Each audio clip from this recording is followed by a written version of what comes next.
Okay, here we go. Thursday morning. Reminder: tomorrow is our midterm slow. Not slowing down, no pun intended there. We are definitely taking that test tomorrow. So papers coming back today from earlier.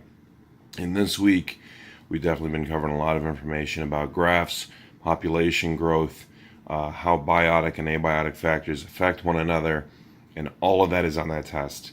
Additionally, the stuff that we did last week, that quiz from last Friday about photosynthesis, that is going to be on there. And then all the information we've covered so far, building an ecosystem. Remember, you can use words, you don't have to use pictures. It's going to be a key thing for that part. And drawing the arrows showing energy flow. So definitely a test that we want to focus on. It can improve grades for that quiz from last Friday. If you did poorly on that, that'll be something that can help you out on that. So definitely take it seriously. It's one of those things where it can't bring your grade down. But reminder, that quiz right now is the only thing in our summative grades. It's the only 70% in the grade book right now. I added up everything else. All the formative work we've been doing is higher than those 700 points I told you that test was worth. But still, that means, that's a little less than half your grade. So it still has a big impact.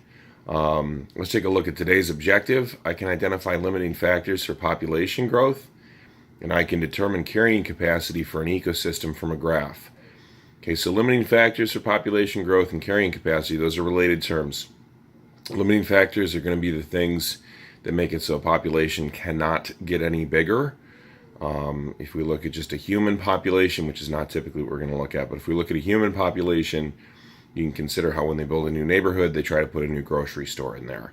I grew up in Gurnee. That was a big point of debate when they built the Marianos on the side of town where they just built a bunch of new houses. The Marianos is still going strong, and all those people shop there. I don't know why they didn't want it built.